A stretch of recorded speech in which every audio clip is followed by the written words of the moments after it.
사랑하는 여러분, 예수님께서 그 죽음의 3일에 그 사망 권세를 깨뜨리시고 다시 살아나셨습니다. 죽음을 이기시고 무덤에서 다시 일어나신 것입니다.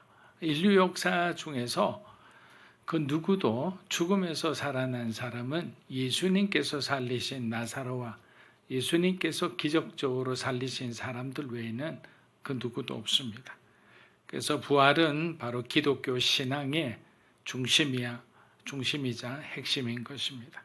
그런데 어떤 분들은 이렇게 묻기도 합니다. 예수님이 2000년 전에 부활하신 게 오늘 내 삶과 그렇다면 무슨 상관이 있습니까? 어쩌면 무례하게 들릴 수도 있지만 그 사람에게는 매우 정직한 질문입니다. 어쩌면 우리 모두가 한 번쯤 마음속으로 던져봤던 질문일지도 모르겠습니다. 우리는 여전히 불안과 싸우고 사람과의 관계에 지치고 때로는 이유도 모른 채 삶의 무게에 눌려 하루하루를 겨우 버티며 살아갈 때가 있기 때문입니다. 그 한복판에서 이 부활이라는 단어는 너무 크고 또 너무 멀게 느껴질 때가 있습니다. 그래서 부활절에 한번 외쳐보는 선언일 뿐 오늘 나의 삶에 당장 어떤 힘도 되지 않는 것처럼 느껴지기도 합니다. 하지만 바울은 빌립보서 3장 10절에서 이렇게 고백합니다. 내가 그리스도와 그 부활의 권능과 그 고난의 참여함을 알고자 하여 그의 죽으심을 본받아. 여러분, 여기서 안다라는 것은 단순한 지식이 아닙니다. 삶의 현장에서 부딪히고 체험하고 견뎌내며 깨닫는 그 알을 이야기하는 거예요. 부활하신 예수님의 능력이 오늘 내 생각을 바꾸고 내 마음을 붙드시고 내 삶을 일으켜 세우시는 힘이라고 바울은 고백하고 있는 거예요. 바울에게 부활은 단지 과거에 있었던 하나의 사건이 아니라 지금 이 순간에도 살아있는 능력이었고 삶을 완전히 새롭게 살아가는 방식이었습니다. 그렇게 부활은 믿는 자의 라이프 스타일입니다. 단지 기념하는 수준을 넘어 날마다 붙들고 살아가는 진리인 것입니다. 오늘 우리는 바울의 고백을 이 부활의 능력이 어떻게 우리의 삶의 방식이 되는지 세 가지로 나누어 한번 살펴보고자 합니다. 첫째, 부활은 과거를 끊고 새롭게 살게 하는 능력입니다. 우리의 과거를 끊고 새롭게 살게 하는 능력이다. 여러분, 부활은 단지 교회의 탄력 속에 한번 들어오는 절기가 아닙니다. 그렇게 생각하면 더 이상 부활은 우리의 삶에 아무런 능력이 되지 않죠. 부활은 우리의 삶을 송두리째 바꿔놓는 역사적인 사건이자 지금 이 순간에도 살아 역사하는 현실인 거예요. 부활의 신앙으로 살아가는 그 사람들을 보면 그냥 경이롭기만 합니다. 지금 이 순간에도 살아 역사하는 현실이란 지금 이 순간에도 하나님의 그 기적 같은 일들이 우리의 삶을 통해서 일어날 수 있다라는 그런 말입니다. 예수께서 살아나셨다는 것은 단지 그분만 살아나셨고 그분만 이기셨다는 의미가 아니기 때문에 예수님께서 살아나셨다는 것은 그분 안에 있는 우리도 함께 이겼다는 선언인 거예요. 그래서 우리가 예수님의 승리를 우리의 승리로 받아들여야 되는데 그냥 예수님의 승리로만 받아들여서는 안 된다는 거예요. 그래 이제는 우리가 더 이상 과거에 붙잡혀 살 필요 없습니다. 죄에 눌리고 실패에 주눅들고 어제의 나에 묶여 살지 마십시오. 예수께서 무덤을 박차고 일어나신 바로 그 아침 하나님의 새 역사가 시작되었고 그 역사는 지금도 여러분 안에서 계속되고 있음을 믿으시기를 축복합니다. 우리 안에서 계속 작은 변화들이 일어나서 나중에 어떤 큰 변화가 일어나는 것은 무언가 우리의 삶에 은혜를 받았기에 우리 마음의 그 견고한 벽에 금이 가기 시작한 거예요. 다른 사람에게 곁을 내주지 않던 사람도 말씀을 듣고 하나님 앞에 조금씩 기도하기 시작하자마자 그 견고한 성읍 같은 여리고에 금이 가기 시작했고 마침내 하나님께서 때가 되자 내가 세상을 향해서 쌓았던 그 담들이 무너지기 시작하는 거예요. 우리가 예수님의 부활을 진심으로 믿는다면 그 믿음은 반드시 삶의 방향을 바꾸는 능력으로 나타나야 되는 거예요.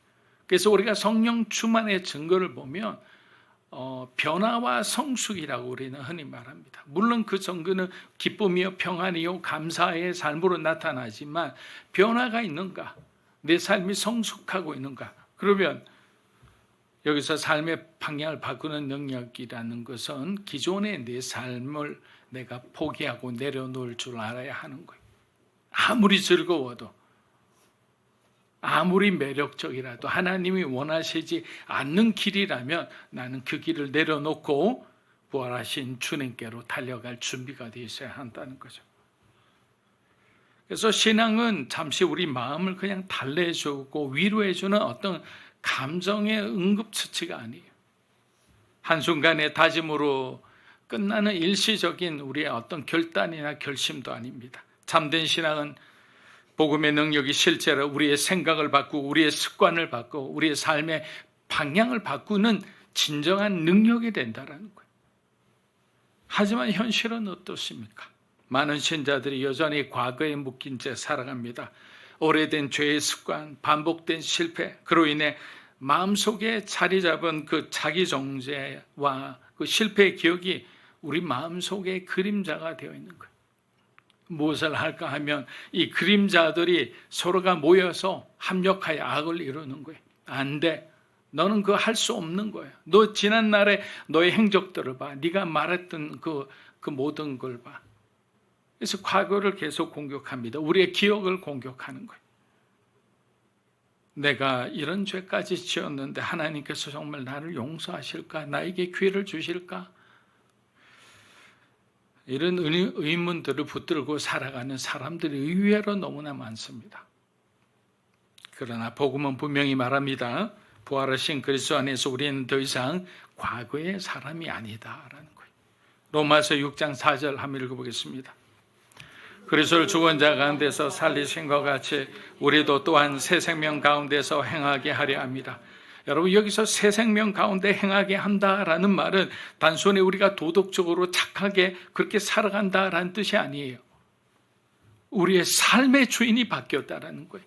우리가 예수 그리스도를 믿음으로써 내 인생의 주인이 내가 아니라, 세상이 아니라 예수 그리스도가 주인이 된다라는 거예요. 그래서 결국에는 주님이 원하시는 대로 살아가는 내 삶의 모습이 준비되어 가는 거예요. 한 번에 여러분 다 만족할 생각하지 마십시오. 여러분, 교통사고에서 중상을 입은 사람은요, 회복되는데도 그만큼 오래되는 거예요. 정상인의 삶을 갈 때는 그만큼 오래 가는 거예요. 우리가 하나님을 떠나서 오랫동안 저 멀리 가서 죄를 지었던 삶이라면 하나님께 다시 올 때 저기서부터 이미 변했지만 여기서부터 변화의 열매가 일어나는데 여기까지 올 때까지는 내가 변한 것이 하나도 없다고 생각이 들어요. 사단은 그것을 공격하는 거예요. 하나님, 우리가 변화됐지만 나는 변화의 과정을 겪고 있지만 아직까지 변화의 열매가 나타나는 데까지는 시간이 걸리는 거예요. 그것을 여러분들이 절대로 속지 않았으면 합니다. 그리고 중요한 것은 이 변화는 인간의 의지나 감정에서 나오는 것이 아니라 예수 그리스도의 부활이라는 실제적 사건에서 비롯된 변화다. 다른 말로 하면 하나님으로부터 시작된 변화다. 내가 어떤 마음을 묻고 결단을 하는 것, 하나님이 나에게 감동을 주신 거예요. 성령께서 탄식하듯 우리를 위해 기도했기 때문에 내가 결국에는 그것을 끊어내고 하나님 편에서 교회를 다니고 성경 공부를 하고 사람들이 우리를 보고 변화되었다 그런 말을 하게 되는 거예요. 그 누가 하셨다고요? 하나님이 하신 거예요. 그래서 바울은 고린도후서 5장 17절에서 이렇게 선언합니다. 한번 읽어보겠습니다. 누구든지 그리스도 안에 있으면 이전 것은 지나갔으니 보라 새 것이로. 자, 그렇다면 이제 우리는 어떻게 될까요? 예수님이 이렇게까지 말씀하셨는데 여러분, 믿어야 하는 거예요. 뭘 믿어야 합니까? 내 과거보다 하나님의 은혜가 더 크다는 사실을 믿어야 하는 거예요. 그리스도의 부활이 내 죄보다 더 강력한 능력이라는 것을 우리가 믿어야 하는 거예요. 그것을 믿으면 이제는 더 이상 우리의 과거로 인해서, 내 죄로 인해서, 나의 실수와 나의 과거의 그 부끄러움이 내 삶을 묶고 더 이상 앞으로 하나님 앞에 우리가 나아가는데 더 이상 걸림돌이 되지 않는다는 거예요.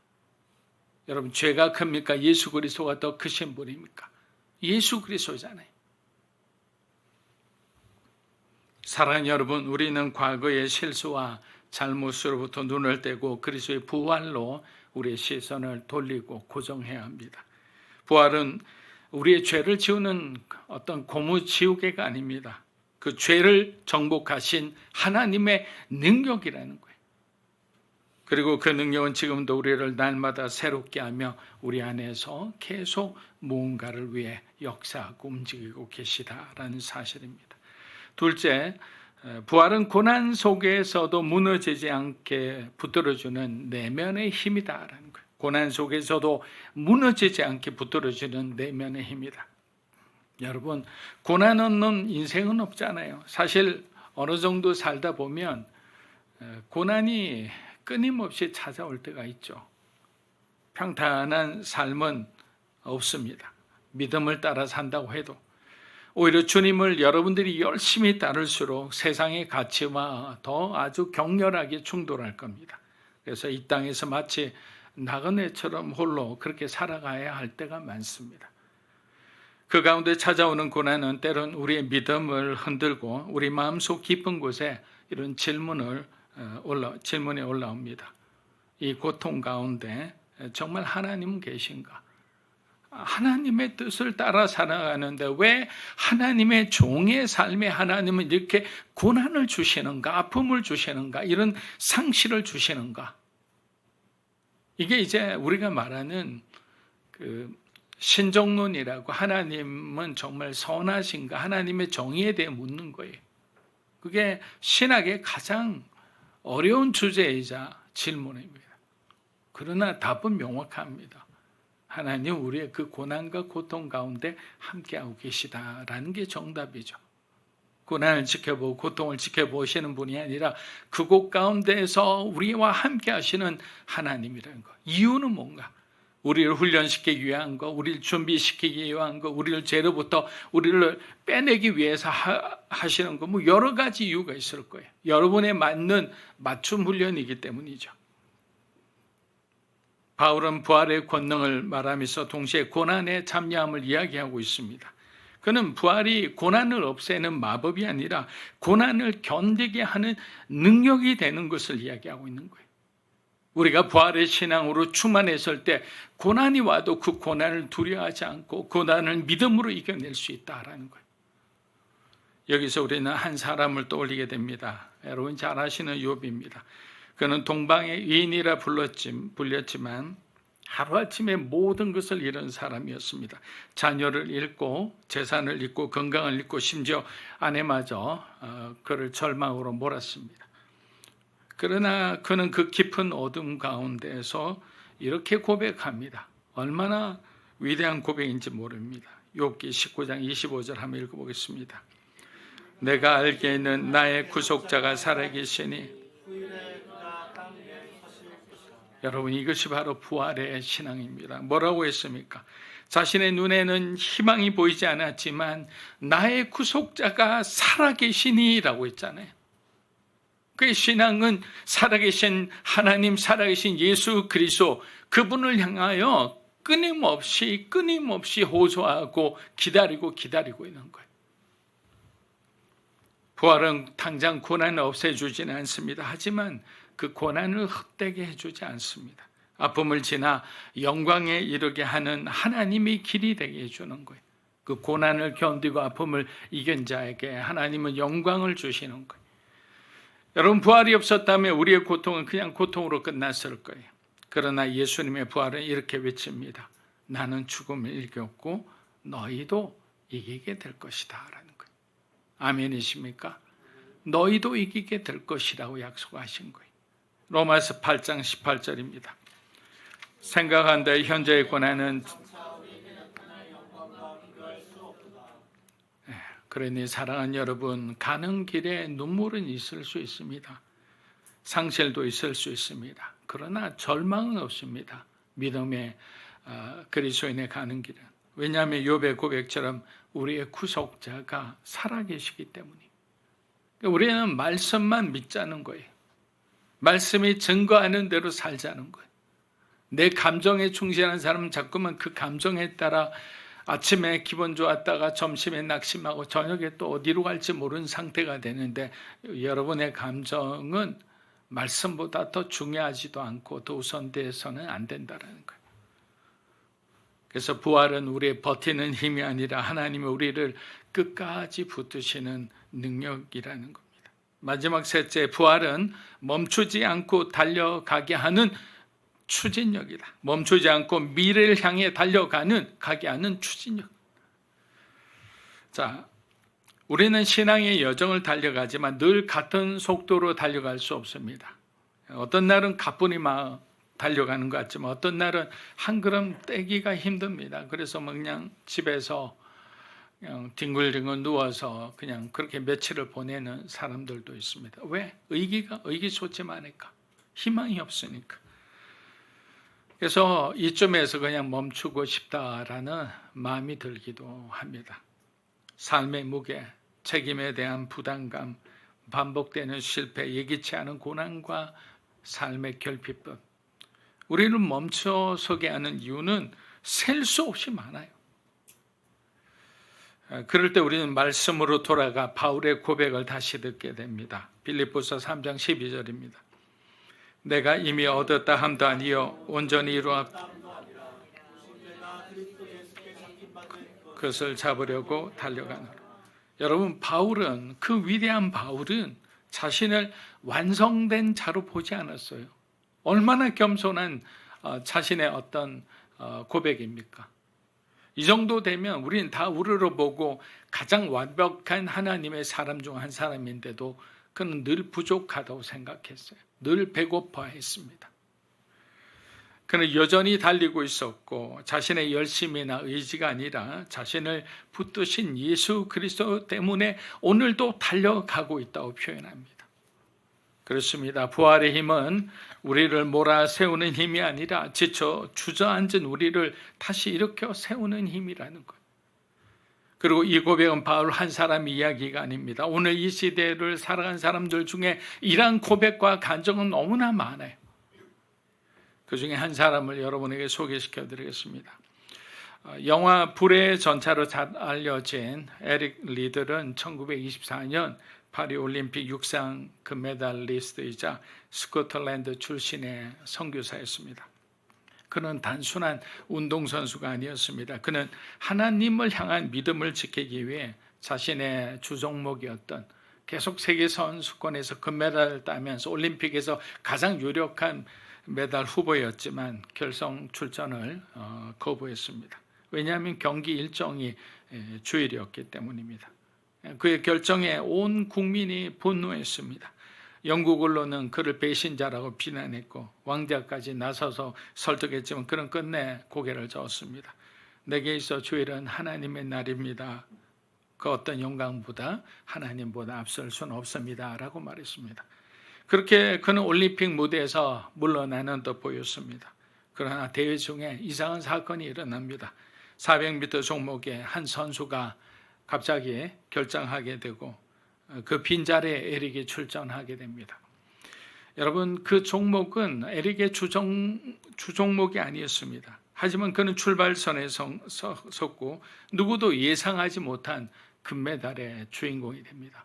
100m 선수가 400m 우승한다는 것은 아마 상상할 수도 없을 거예요. 그리고 세상은 알게 됩니다. 믿음을 지키는 자를 하나님께서 어떻게 영광으로 인도하시는지를. 그러나 그의 인생은 거기서 멈추지 않았습니다.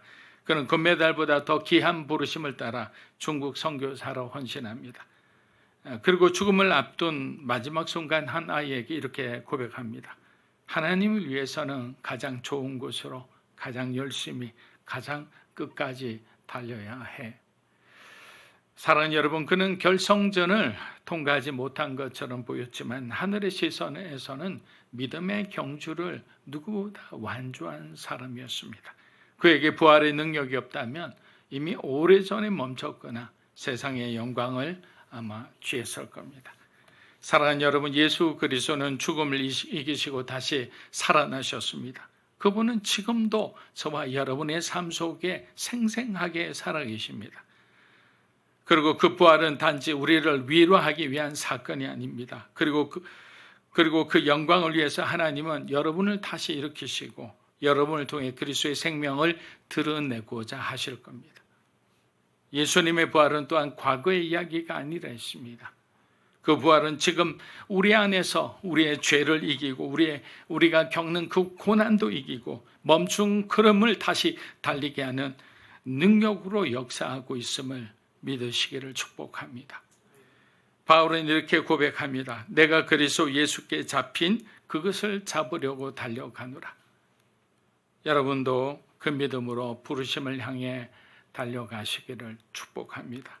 왜냐하면 예수님께서도 지금도 살아 계시기 때문에.